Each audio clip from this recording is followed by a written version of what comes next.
Latest episode দেখুন একদম add free. তুই আমাকে কথা দে,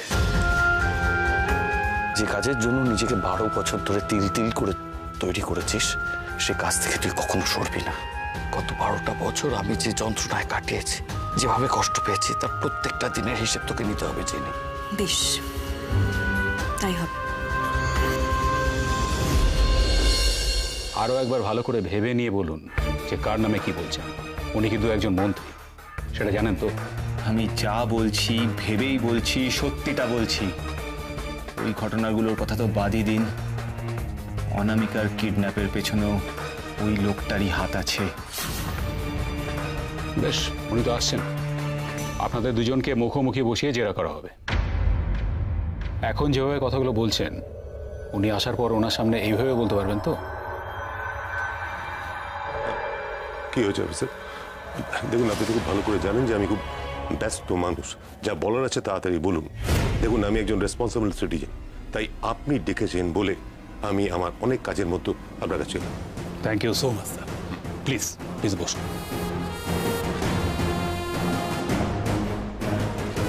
হ্যাঁ বলুন অফিসার। আচ্ছা দেখুন তো, এই ছেলেটিকে আপনি চেনেন কিনা? না, সেরকম কিছুই না, খুবই অল্প। ব্যক্তিগত স্তরে কোনো আলাপ পরিচয় নেই। কেসি দত্ত অ্যান্ড সন্সের বর্তমান কর্ণধার বিভূতিবাবুর ছেলেও। হ্যাঁ, পার্টিতে সামাজিক অনুষ্ঠানে মাঝে মধ্যে দেখা সাক্ষাৎ হয়, ওই হাই হ্যালো সম্পর্কেই। কিন্তু উনি তো ক্লেম করছেন যে বিভূতিবাবুর পুত্রবধূ অনামিকা দস্তিদারের কিডন্যাপিং এর সাথে আপনার স্ট্রং কানেকশন আছে। কি? দেখুন অফিসার, এই ধরনের সস্তা রসিকতা কিন্তু আমার মোটেই পছন্দ না। আর আপনি যদি এই ধরনের কথাবার্তা বলেন, তাহলে আপনার ঊর্ধ্বতন অফিসার মানে আপনার বসের সাথে কিন্তু আমাকে কথা বলতে হবে। এই দেখুন, আপনি যে সময় কথা বলছেন সেই সময় একটা ফ্যাক্টরি উদ্বোধনে আমি মেদিনীপুরে ছিলাম। Okay? I am so sorry sir, অকারণ আপনাকে বিরক্ত করলাম।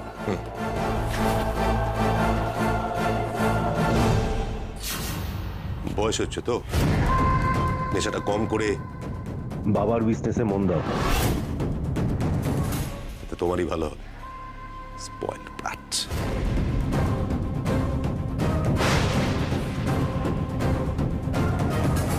আচ্ছা, এবার সত্যি কথাগুলো জানা যায় কি? আজ থেকে 12 বছর আগে 2রা মে রাতে লালকুঠিতে কি হয়েছিল?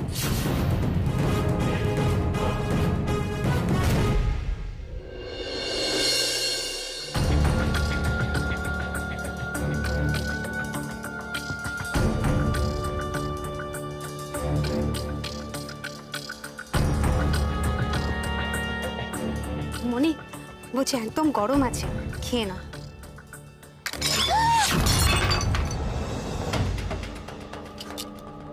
এখন আমার খাবার সময় না, খাবার সময়। আমার এক ছেলে জেলে বসে বসে জেলের ভাত খাচ্ছে। বাড়িতে সব সময় কিছু না কিছু খারাপ ঘটেই চলেছে। আতঙ্কে কাটা হয়ে থাকে আমি সব সময়। এই বুঝি কিছু একটা ঘটলো, এই বুঝি কিছু একটা ঘটলো। স্টু খাবো এখন বসে বসে, স্টু।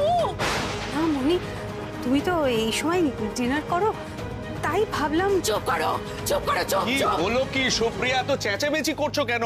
এত হাইপার হয়ে যাচ্ছ কেন? পাগল হয়ে গেছি বলে, আমি পুরোপুরি পাগল হয়ে গেছি বলে। তাই তাই তাই শোনো শোনো, শান্ত হও, ঠান্ডা মাথায় এখন ভাবতে হবে আমরা কে কি কি করতে পারি। আর কি ভাববে, কি ভাববে, আর কি ভাববে, আর কি ভাববে? বুঝতে পারছো না? হাতের বাইরে সবকিছু চলে যাচ্ছে, বুঝতে পারছো না? ছেলেটা জেলে চলে গেল, আমি কিচ্ছু করতে পারলাম না। আমি কিচ্ছু করতে পারলাম না।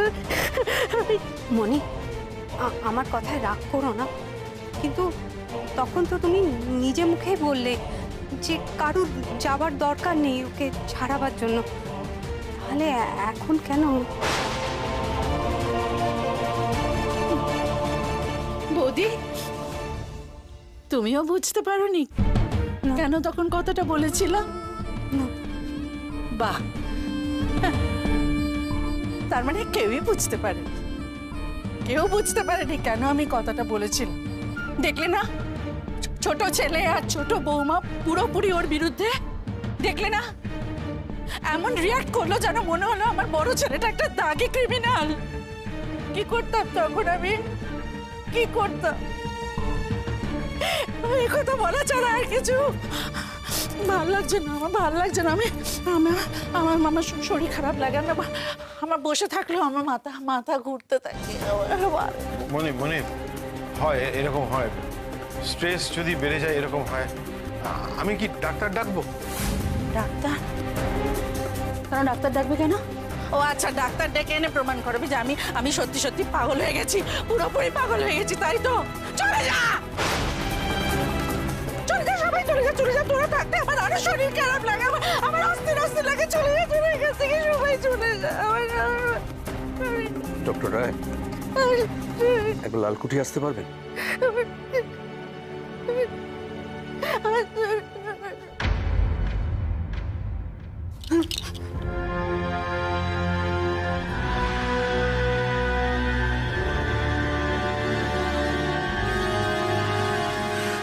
দেখতে পাচ্ছ, দেখতে পাচ্ছ, এবারে তো যা করার তোমাকে করতে হবে বিশাখা।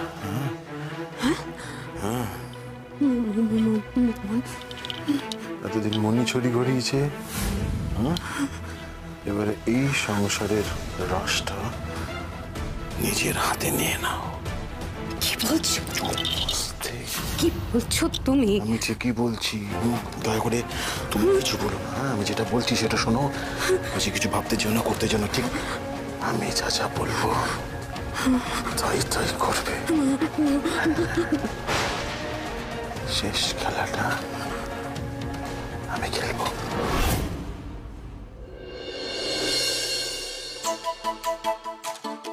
শোন বিক্রম, আমি তোকে একটা কথা খুব স্পষ্টভাবে বলতে চাই। আমি জাস্ট হচ্ছে না, আমি তোকে খুব ভালোবাসি। তো খুব ডিরেক্ট, তো ডিরেক্ট বল, জাস্ট হচ্ছে না।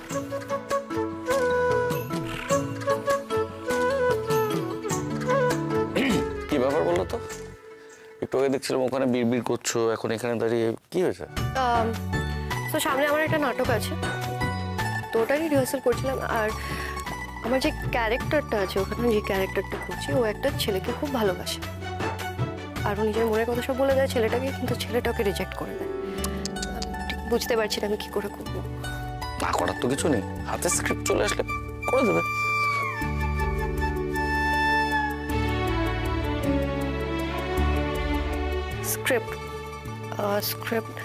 স্ক্রিপ্টটা না এখনো লেখা হয়নি। কি কাণ্ড, স্ক্রিপ্ট লেখা হয়নি? নাটক শুরু আগে পেয়ে যাবে নিশ্চয়ই। বিক্রম শোনা, তোর সাথে আমার কিছু কথা আছে। আমি জানি কি বলার আছে। তুই জানিস? আমি জানতাম যে তুই আমার মনের কথা বুঝতে পারবি, আমি জানতাম। অ্যাকচুয়ালি আমারও তোমাকে কিছু কথা বলার আছে। বলার আছে? হ্যাঁ তো বল না, বল। তুই আগে বল তোর কি বলার আছে।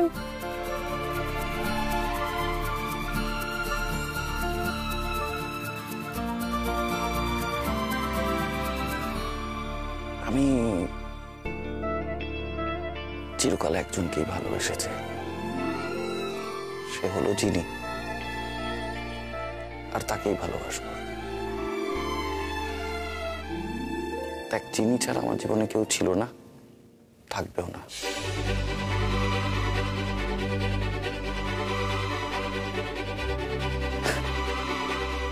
আর এটাও আমি জানি যে আসল জিনিকে।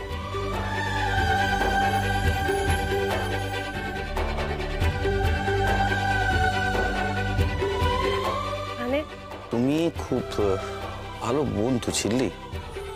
তুমি অনামিকার পাশে যেভাবে দাঁড়িয়েছো তাতে তোমাকে সত্যি ভরসা করা যায়।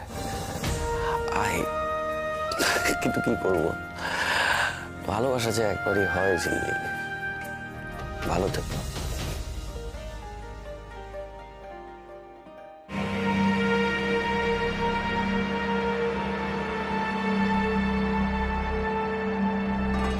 সবাই সবটা জানে, কিন্তু আমি কিছু জানি না। দূর।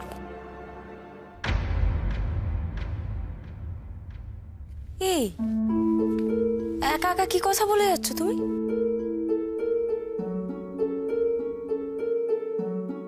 আমি কি তাহলে হ্যালুসিনেট করছিলাম? মানে কি বলে? হ্যালুসিনেট को হ্যালুসিন কি হলো? হ্যালুসিনেশন। হ্যালুসিনেশন মানে দৃষ্টি বিভ্রম। দৃষ্টি বিভ্রম তৈরি করতে হবে চিনি। দৃষ্টি বিভ্রম, বুঝতে পেরেছ? ঠিক বলেছো তুমি,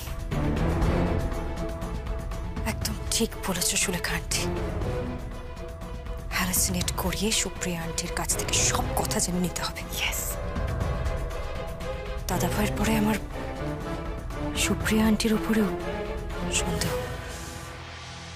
আমি জানি দিদিভাইকে অনেক কষ্ট দিয়েছে, কোনোভাবে সুপ্রিয়া আন্টি তো জড়িত। অনামিকা, আমায় কি করতে হবে তুমি বলো, আমি রেডি আছি।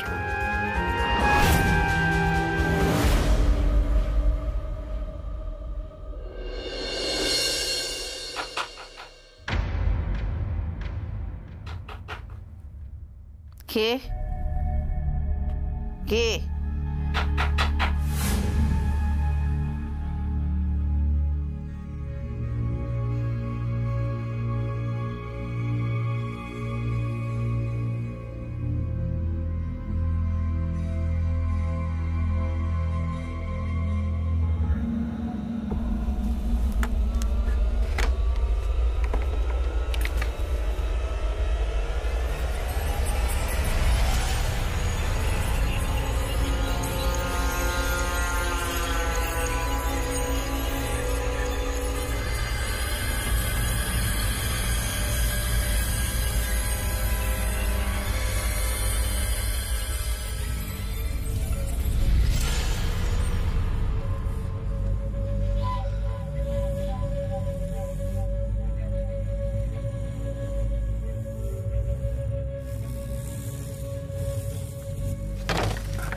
সুপ্রিয়া, সুপ্রিয়া, কে? সুপ্রিয়া, কে ওখানে? সুপ্রিয়া,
সুপ্রিয়া, সুপ্রিয়া কি হয়েছে? সুপ্রিয়া কি হয়েছে? কি সুপ্রিয়া? কুকুরের আওয়াজ, রক্তে ভেজা শাড়ি ঘুরে বেড়াচ্ছে। কে জানে ঘুরে বেড়াচ্ছে? কি বলছো? কি রক্তে ভেজা শাড়ি? কি ঘুঙুর? কিছু তো দেখতে পাচ্ছি না।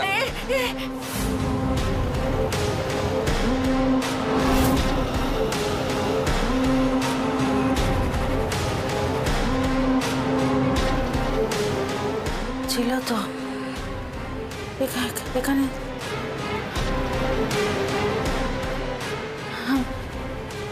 আমিও কিছু বুঝতে পারছি না। আন্টি, কোথাও তো কেউ নেই, আমরাও তো কাউকে দেখতে পাচ্ছি না। আমার মনে হয় যে ম্যাডামের মনে কোনো খারাপ স্মৃতি ভেসে উঠেছে।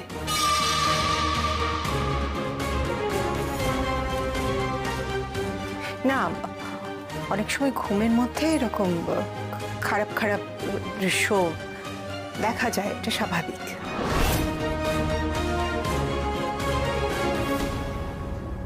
না, সুপ্রিয়া আবার সত্যি বাড়াবাড়ি করছে। এরকম করলে তো ওর মাথাটা ধীরে ধীরে খারাপ হয়ে যাবে। আমার কেন জানি মনে হচ্ছে যে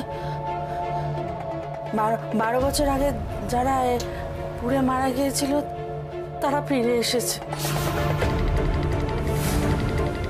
কি বলছো কি এসব কথা? আমার কথা শোনো, তুমি মিছি মিছি ভয় পাচ্ছ। কিচ্ছু হয়নি।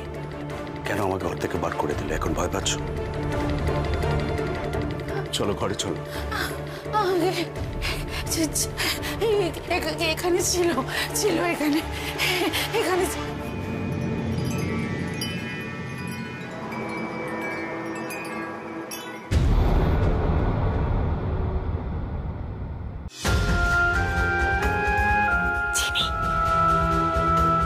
খেলা শুরু হয়ে গেছে, এবার শুধু দেখো সামনে কি হয়।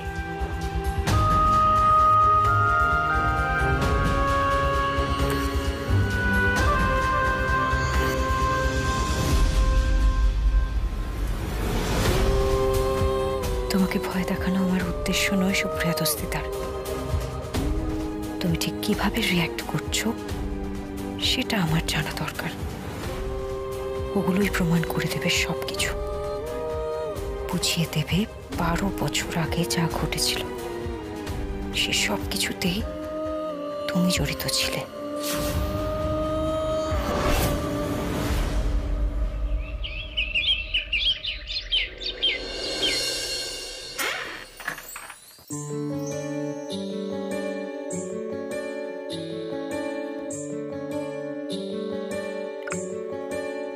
Good morning.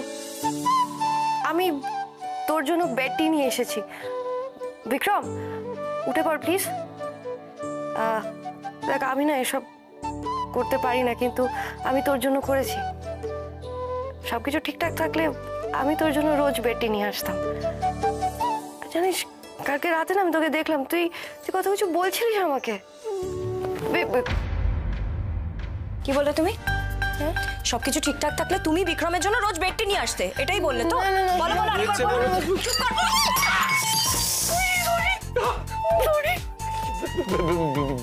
মাথাটা কি খারাপ হয়ে গেছে নাকি পুরো তোমার? কি করলে? আমি আসলে চলছে তোমাদের মধ্যে, আমি চলছে। এত নার্ভাস কেন হয়ে গেলে? না আমি আসলে কিছু, আমি চুপ।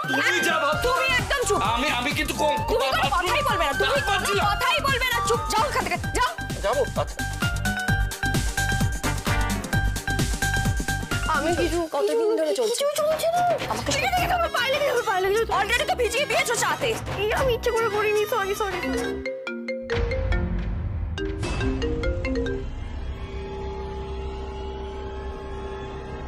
কি?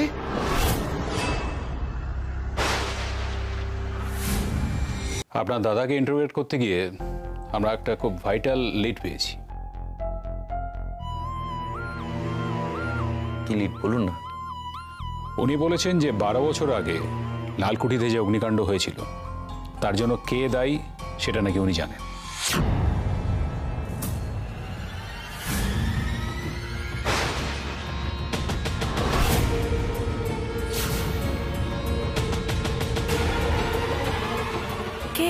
কে দায়ী? এক মিনিট। Animesh, yes sir. নিয়ে এসো ওনাকে।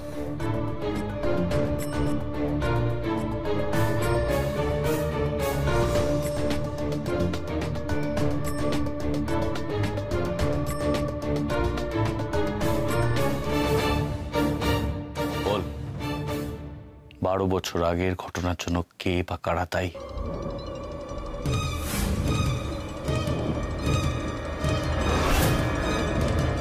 কি হলো বল।